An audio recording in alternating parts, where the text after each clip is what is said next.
Quarterbacks Tommy DeVito and Jackson Dart bonding this offseason. Me and Jackson might go on Love Island. We've talked about it. So you really don't know what's about to happen.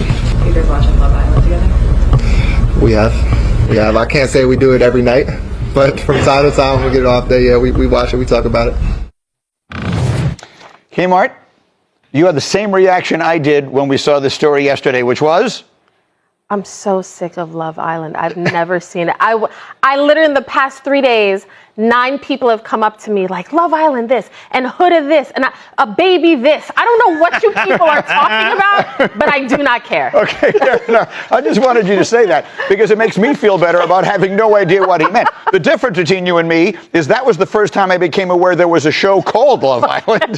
So I guess we have that separately. You got a bet to make on any of that? Enjoy it now, because I got to tell you, they're going to be underdogs in their first 12 games of the season. I would bet this to be the last winless team in the NFL. You can bet that it's 6-1 right now. Last winless team, not because of their love for Love Island, but because of the NFL's lack of love for their schedule. That thing is brutal, but at least they're having fun. The sound you heard is already just losing his mind in the. Is there anything that says degenerate gambler more than him taking the Love Island conversation and turning it into the odds on the Giants being the last winless team in the NFL? Wow. There's an angle for everything. I'm not shocked by this. Speaking of which, let's ask ourselves, would Kmart be shocked if? Can we get a new photo, guys? No, I love that picture. Okay. Would Kmart be shocked if Saquon rushes for 2,000 yards again? Greeny, yes, I would be shocked. But here's the reason. Not because I don't think Saquon is a fantastic player, but everything has to go right, sort of replicate the magic of last season. He has to stay healthy. The line has to stay healthy. Everything has to be perfect. And last year was just so special. I just don't know if he's going to be able to top it. Well, let's stay in his division for the next one. Would Kmart be shocked if Jaden Daniels wins the MVP? Greeny, I would not be shocked. Listen, that was a spectacular rookie season that he had. Going on the road in Detroit and beating the Lions, one of the top seeds in that conference. This kid, I'm looking for an ascension in year 2. Plus, they added Deebo Samuel. If he stays healthy, I think with Terry McLaurin, sign Terry McLaurin, guys. Okay. I think they'll be good. Let's round it out. All NFC East here. Oh. Would Kmart be shocked if George Pickens and CeeDee Lamb are the best receiving duo in the NFL? Greeny, I would be shocked. You know why? Because that means Jerry Jones did something right. And I don't know if I can believe that. No, listen, on paper, this looks good.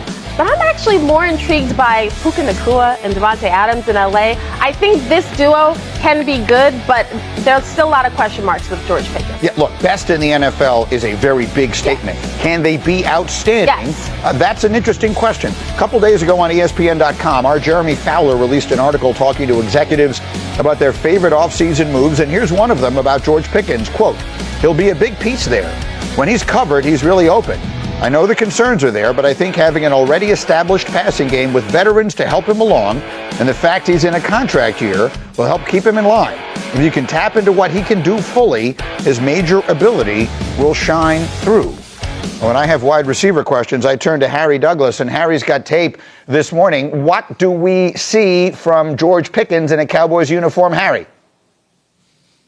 Greeny, he is a big play waiting to happen, and as this tape starts, George Pickens is going to go against cornerback A.J. Terrell for the Atlanta Falcons. He has a go route. He does not force an outside release. He releases inside, no wasted motion off of the line of scrimmage.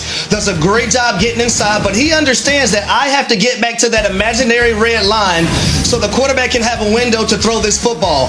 He adjusts to the football in the air and plucks it out of the air with his hands, but Greeny, he is not satisfied with just making the catch. He gets up, and now you have those yards after the catch. Here you're going to have another go route versus an all-pro corner, Trent McDuffie, for the Kansas City Chiefs. Does a great job speed releasing outside in the National Football League. If you're even, that means you're open. But watch the body control and also the ability to catch the football with his hands. Another explosive play. That's exactly what the Dallas Cowboys need from their 1B wide receiver in George Pickens, and Dak Prescott has to be ecstatic right now at this moment. Look, I mean, the physical talent is overwhelming. Yes. That's never been a question. I remember studying Pickens for the draft. He was a complicated evaluation for a variety of reasons, the biggest one being that he was injured in college and missed most of his final years. So you were going off of earlier tape and projections, and that's one of the reasons, or I assumed that was the reason that he fell. Now we see a lot of things that have come up, and Mike Tomlin couldn't push the right button. And that is the thing that makes me a little nervous about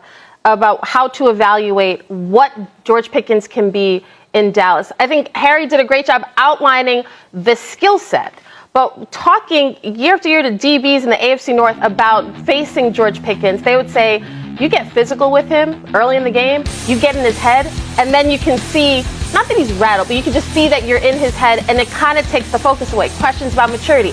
I love this new fresh start for him in Dallas. But again, George Pickens has to understand that talent is not the only thing that you need in the NFL, and CD is the number one guy there as well. Harry, go ahead.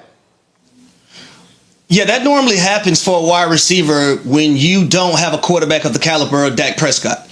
Now, George Pickens has a quarterback that can get him the football at any given time throughout a football game.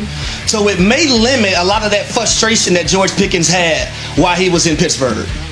That's a really good point. And I think it underscores another point that I am going to spend a lot of this summer making. There are certain players that we spend most of our time talking about what they aren't. And Dak Prescott is that, because he's been the center of so much conversation and attention, because he has the star on his helmet, and his contract situation has been fascinating, not just once, but twice. We've gone through two completely separate contract, things with Dak. We spend a lot of time talking about what he's not. He's not Josh Allen. He's not Patrick Mahomes. He's not Lamar Jackson. We get that. We undersell what he is. Oh, 1,000. Dak Prescott is an excellent quarterback who, when healthy, his team always wins. They win at a very high rate. He has not elevated in the playoffs. That's all fair. But the reality is he's a better player, I think, than he is generally perceived to be, which brings me over here to my friend, Mr. Fortenbaugh, who was able to turn a conversation about Love Island into a wagering conversation. What are we looking at? What you brought me down here for. Cowboys. Cowboys win total this year, 7.5. Relatively low number for Dallas. Now, the knock on Dallas is always what? They can't win in the playoffs. Win total has nothing to do with that. We don't care about the playoffs. We just want them to win 8 games. Something they almost did last year with Prescott missing 9 games. If we get 13, 14 games with a schedule that is relatively difficult, how many games can we win here? O-line's improved, wide receiver units improved, running back units improved. Defense is still questionable, but I think you can go ahead and bet a lot of overs in these games they're going to be playing, because we're going to see some shootouts. Cowboys over 7.5 wins is something I can get behind. I'm stunned by the number. That always makes me nervous. How should a person who is new to gambling view a number that feels like they're begging you to take the over? So what's the why behind it, right? Look at the division. 2 with Philadelphia. A lot of people loss. And as an Eagle fan, I can agree, loss for Dallas. But then everyone's going to look at Washington and say, well, they're coming up, loss. I think Washington regresses a little bit. I think the Giants are going to be terrible. And the rest of the way out, you need your way to 8 wins out of 17 games. We're not talking about winning 11. We're talking about winning 8. They can do it with Prescott. Giants took 2 strays in this conversation from Fortin. Wow. You notice that? The Giants are just sitting there minding their own business, watching Love Island. Literally. Having a good time all this over them offseason. on this morning. As we continue, it's the most expensive Hollywood